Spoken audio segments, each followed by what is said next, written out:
Hello and welcome to Big Deal. As we get closer to the union budget, we today focus on the key expectations as far as corporate India is concerned, tax, regulatory, as well as the FDI perspective. Will the budget give the much needed fillip to India Inc. to script a new growth story in the post-COVID era? Joining me are Ketan Dalal, the managing partner at Catalyst Advisors, Sumant Sinha, chairman and MD of ReNew Power, and Dilip Oman, the CEO of ArcelorMittal Nippon Steel in India, as well as the president of Indian Steel Association. Gentlemen, so good to have you on CNBCTV18. When it comes to corporate India, this year or the last 1 year has been an unprecedented year in terms of the kind of situations we have seen, the resilience that is shown, and the Atmanirbhar Bharat, which was a call by the government, and how the companies complied with it and also looked for their survival. Sumant Sinha, come in on this. Being an integral part of India Inc. for such a long time and having served in diverse sectors, what do you think is the biggest call for India Inc. and what can the government do? Yeah, hi, Nisha. Thank you so much for inviting me to your program. Look, I think the biggest call for the Indian corporate sector is that this obviously, as you said, has been an unprecedented year. It's been a very difficult year. When it started off, there was a lot of uncertainty in terms of how the year was going to play out. Where we are today is, 10 months into the pandemic, 10 months into the financial year, is actually in a much better spot than we would have anticipated at the time that the lockdown was first imposed. And when you saw the Q1 numbers that came out with the minus 24% growth rate, we are now expecting for the full year only a minus 7.5% to 8%. And we've also seen that this has been a pretty sharp V-shaped recovery. Things are coming back very nicely at this point in time. And as you also know, expectations, the IMF just came out with their numbers for next year, where they are forecasting 11.5% growth.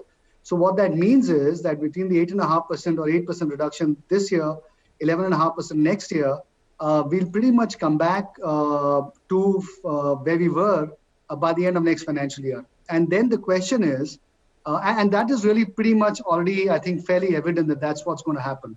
The question is, however, how do we make sure that we build over these 2 years, despite all the problems, a sustainable foundation for growth in the years after that? Keep in mind that before the pandemic disrupted everything, the economy had been slowing for several quarters leading up to the beginning of this financial year. And so I think what is important is that whatever the government does right now should be sustainable, should be something that is structurally a big, an improvement, so that as we come out of this pandemic and the 11.5% growth next year, hopefully, which is what is delivered, that we will have a much stronger platform to then have multi-decadal growth after that. And so in some ways, with growth already coming back, I don't think that the government should do anything very dramatic. They should not do something which is well out of the bounds of what you may call being fiscally prudent. I think there are certain sectors of the economy that are not doing well. We all know which ones they are: the tourism, hospitality, aviation. Those kinds of sectors. They perhaps may need some hand-holding. And then, of course, we have to make sure that the impact on the common man and the common woman gets addressed as best as possible. And so that we don't end up with this, with a K-shaped recovery, but that we end up with a V-shaped recovery. So I think that is really where the government, if it can focus its energies, I think that would be very useful, because ultimately, look, if the economy does well, people do well, then corporate India does well. So I think, we have a common interest in that sense. That's right, Sumant. In fact, corporate India has shown immense amount of agility, which was really required. We don't know in what alphabetical format the recovery will happen, but really, everybody is really taking that resilience and Atmanirbhar Bharat very, very seriously. But Dilip Oman, you represent not just a sector which is capital intensive, but also you're now part of a company which has really given the largest amount of FDI in the country. What will it take for India to attract more FDI from big companies so that these fundamental sectors are really energized and capex is assured? Nisha, thank you very much, and good afternoon to my fellow panelists. What is required to bring in more FDI? One is good to see that India has already improved in its standing in the ease of doing business. It's, I believe, 63rd rank, but it should continue to do better. So we should continue to improve on the ease of doing business. Consistency of policy is very, very important. Whether it's a domestic investor or especially foreign investor, I mean, he would look at consistency of policy. You cannot keep changing policies every now and then. The government has been doing well. We should continue to do well in this respect. Then there should be incentives for mega projects, like, let's say, above 5,000 crore, both from the state and center. There should be some incentives for them. Favorable cost structure, including, for example, for the steel sector, iron ore pricing, you would have seen in the last 5 or 6 months has been going haywire. And so that needs to be brought under control. Political stability is there, so we should continue to have the political stability. We should not have restrictive labor regulations. Yes. That. And there has to be a major focus, for more reasons than one, on infrastructure. And especially infrastructure. I mean, we have many of the states that are rich in mineral deposits. Especially in those states, we need to necessarily improve the logistics, the infrastructure that is available in those states. Not necessarily only in those places, but also the rural and urban India. There has to be a major shift and major focus on infrastructure improvement. That's right. So infrastructure improvement, that is a big call. But yes, I agree with you that tax certainty and continuity of regulations has been the biggest ask of foreign investors. Ketan Dalal, jump in on this one. We've had several tax issues with the foreign investors. That really continues. And that really sullies the sentiment when it comes to India investment, though the government has done to attract enough FDI. We have seen huge amount of fundraising by certain companies also, and given the digital revolution. What are the key rules and tax rules that can be changed and corrected by the government by way of the budget to attract more FDI? So, Nisha, if we just step back, there are so many asks. The tax rate, for example, for corporates is very reasonable. But rather than, broad-basing this answer, let's just focus on a couple of things, which is, let's say, mergers and acquisitions and restructuring. Particularly in the COVID context, restructuring and M&A has become very important. And if I were to take just 2 or 3 examples. So first, for example, in the context of mergers and acquisitions, today you have a situation where only manufacturing companies, by and large, a loss-making manufacturing company which merges into another company, there is a tax set-off of loss. Now, why restrict it to that? What about service companies? What about financial service companies which may have a lot of NPAs and therefore substantial losses? I think these regulations and provisions came, Nisha, at a point of time when, for example, somebody could not even envision 20 years ago that financial service companies, or for that matter, any service company, could have a loss. So this is one category. Let's look at demergers. Today, very often, you may want to demerge to segregate risk and non-risk businesses. If you want to do that, there is a definition of something called undertaking for tax neutrality. Now, I don't want to degenerate this into an overly technical discussion, but issues come up to say, oh, does let's say an infra company, which wants to demerge its subsidiaries, because normally it is in the form of SPVs. Now, is the subsidiary an undertaking? Now, these representations have been lying with the CBDT for years and years, and in oral conversation, they say it should be. The point is, it's not there in the law. The second example. Let me give you a third one, which I think is extremely important in the COVID context. We have this situation of NPAs and haircuts, right? in the context of a company which is quote unquote the beneficiary of the haircut and which is writing back that amount, there has been an endless controversy of whether this is a taxable amount, because if that is so, it would be taxed or reduce the quantum of the carry forward losses. There is a Supreme Court decision which says it's not so, but in practice, whether it is the under the insolvency and bankruptcy code or under the asset reconstruction framework or even generally, the buyer is often confused. So I mean, these, Nisha, are the kind of issues that badly need addressing. Now, is that a hope or an expectation? I can't say. But in the COVID context, in the post-COVID era, as you call it, Nisha, I think this is even more important from the restructuring front.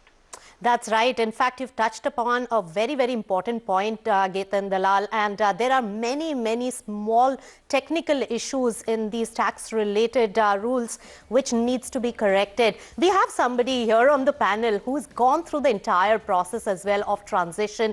Dilip Oman, reflect on this point.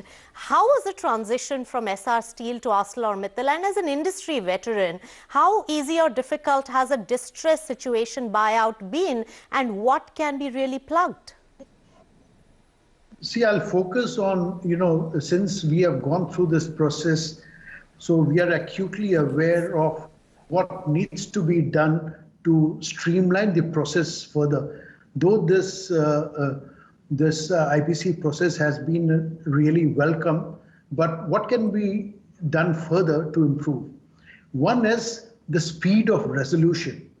One of the biggest pain points that we have is the time it takes to complete the IBC process. In the case of AMNS India, it has or let's say in the case of Essar Steel, it has taken so long.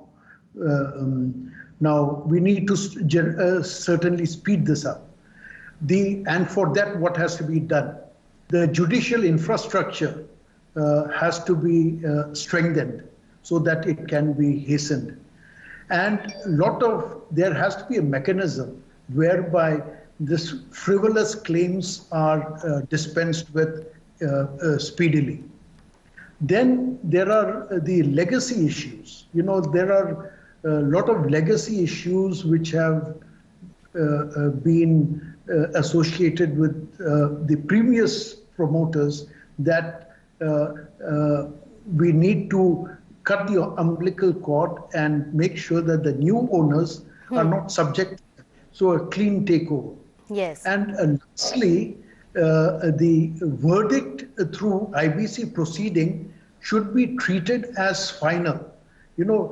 Instead of even after that, so many of the creditors going to the lower courts, fighting numerous cases, this leaves a very bad taste in the mouth. All right. There has to be a widespread understanding that a verdict through the IBC proceedings is final. That's right, Dilip Oman, and the entire process did test the patience of the foreign investor in this case. But gentlemen, hold on to your thoughts. We'll come back and discuss more budget expectations from you right after this short break.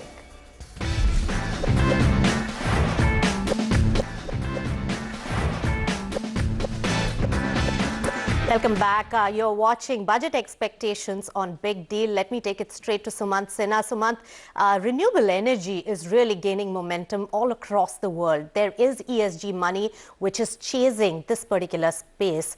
What are the key requirements from this sector? And overall, the power sector has many issues which the renewable energy sector or the space also gets impacted by. So what can be plugged by the government here? So I think as far as Nisha in the budget is concerned, the big elephant in the room as far as the power sector is concerned, and not just for renewable energy, but for the sector as a whole, as you know, is the functioning and the financial health of the distribution companies of India. Unless that part of the value chain is fixed, we will always have an unhealthy power sector. And so therefore the government has to come out with some sort of a scheme. They've done it now a number of times in the past. It has worked up to a point. But we need something which is now more definitive, which is really something that is going to resolve this problem. So I think dealing with the utilities, very, very critical. And along with that, if there is to be any more money put into the sector, then I think that also needs to be done. And privatizing the distribution utilities eventually perhaps is the best solution. So I think that's the 1, 2, and 3 of the power sector that needs to be resolved. A distant fourth, I would say, the government wants to do Atmanirbhar Bharat. We have the opportunity of in-housing, domesticating the value chain in terms of solar manufacturing and battery cell manufacturing. That's very important as well. And I think what we need for that is the announcement of customs duties for preventing imports, and for those customs duties to be there for a period of time, so that those people who want to invest in manufacturing know that this protection is going to be there for some time, and therefore have the ability of setting up and investing in manufacturing capacity. The last thing I would say, which is not a budget specific issue, is really encouraging the storage industry a lot more, because that, as you know, is very critical to manage intermittency issues as far as renewables is concerned, and therefore really needs to be addressed. Now the government has come out of the PLI scheme for batteries as well. So hopefully there is some uptake of that, but those policies need to be quickly defined so that we can start moving on the manufacturing front very quickly. So I think it comes back to really the issue that Dilip was talking about, which is that we need things to move faster. Yes. You know, even privatization targets, for example, targets are set, but the process is so long that it doesn't get completed within the year's time. So I think really we need faster movement on a lot of different areas. All right, execution capabilities. But one quick question with you, Sumant. Foreign direct listing and the final norms for that is expected. Will I be wrong in saying that you could be the first company to apply for it if the norms come and are conducive for us? Nisha, we've been waiting for the norms to come for a while. Corporate activities can only wait so long. So we'll see. We'll see. I think it really depends on what the timing of this is and when it comes out and what form it takes. Yes. Because I'm sure, there will be a lot of nuances that the first couple of issuers will have to work through. All right. Very important point that you mentioned, Sumant, is that, and the key to it is that, corporate action can only take that long. So there's a limit to which the corporate India is going to wait, and there could be an equity window which may not be available tomorrow as well.